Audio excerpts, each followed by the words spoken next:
Perseverance. It is made of our drive. It is our hope, our focus. It is our chance to get somewhere, to do something, and to be somebody. Perseverance is evidence in the menial tasks of our everyday lives and in the greatest achievements of mankind. In the face of uncertainty and challenge, fear and exhaustion, we committed humans will always find a way to keep going to the finish line. The strongest form of perseverance comes from the desire to rise above an ugly condition, now or in the past, to a perceptibly achievable hope in the future. We find ourselves when we pursue. We discover our own bravery and endurance. We achieve our greatest potential as human creations. Perseverance leads us to do extreme things in the pursuit of a dream.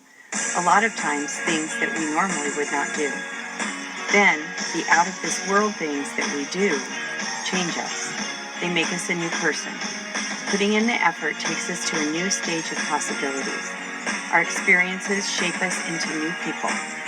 Whether the hope is actually achieved or not, these changes and discoveries from making the journey are an amazing prize. My son died on September 11th, 2001. I never knew him. I abandoned his mother after I got her pregnant decades ago. I feel like I hurt her heart. There is a void in me knowing that I have a son out there who never met me, and now he is gone forever. I have been writing letters to him his entire life, hoping someday to deliver them. But my son will never read them, and I just wanted to know him and for him to know me. I traveled to the United States to mourn, to somehow find closure. I didn't know what I wanted, but I just went for it. Then it hit me. I dug up the empty grave of my son and filled it with all my letters to him. I finally felt liberated. Who said you can't pursue a dream when you're 65 years old? My Social Security income was so small, but my chicken recipe was oh so good. But I had to close down my service station and restaurant in Kentucky, and I was left with little money to live on and a future without much hope. That wouldn't stop me, though. I decided to take my chicken recipe on the road. I drove to more than 1,000 restaurants all over the country and taught them how to cook my delicious chicken. The deal was that they would give me a nickel for every chicken of my recipe that they sold. Soon I was up to making $1,000 a day. People loved my chicken. Next thing I know, I opened a restaurant chain of my own called Kentucky Fried Chicken. Then when I was 90 years old, I sold the restaurant chain for $2 million. A harami is what they call me. They give me a mud hut to grow up in. They sell me off to a husband who hates me. He treats me like an item to use and to beat whenever he feels like it. The one person who has ever really loved me killed herself when I was just a girl. No one respects me. I'm nothing but something to be dealt with. All I want is freedom. I want to get away from those that hold me down and hurt me. I want to have a fulfilling life of my own and make my own decisions about myself.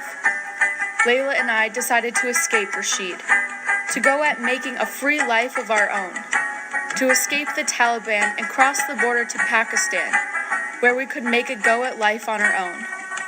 We defied the law, flat out lied to the authorities. Our bravery and audacity reached a maximum. But it all fell apart for me. We were caught. Then I later had to kill Rashid. Next thing I know, a Taliban bullet showed me to my grave.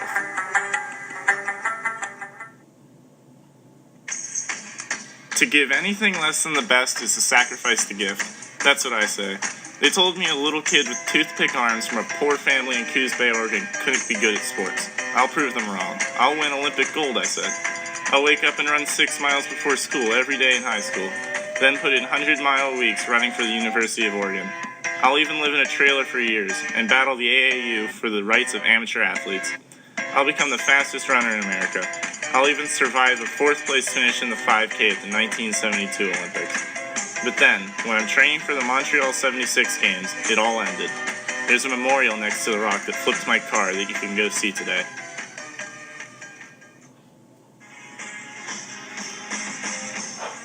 Everyone goes far when they take a big step, no matter where their foot lands. Perseverance brings a host of great prizes, whether the goal is achieved or not. I realized I can get past my depression. I reconnected with my family, and I saw part of my son through my grandson. I got up off my sorry butt and got busy moving on. I made it possible for an old man to succeed. I proved that tasty chicken and sheer hard work can really pay off. You don't really need to be a young guy with a college degree to be successful in this country. I found the worth in my life. I died so that Layla and the kids could survive and go live a free life of their own. I became a martyr for the cause of 3 precious souls.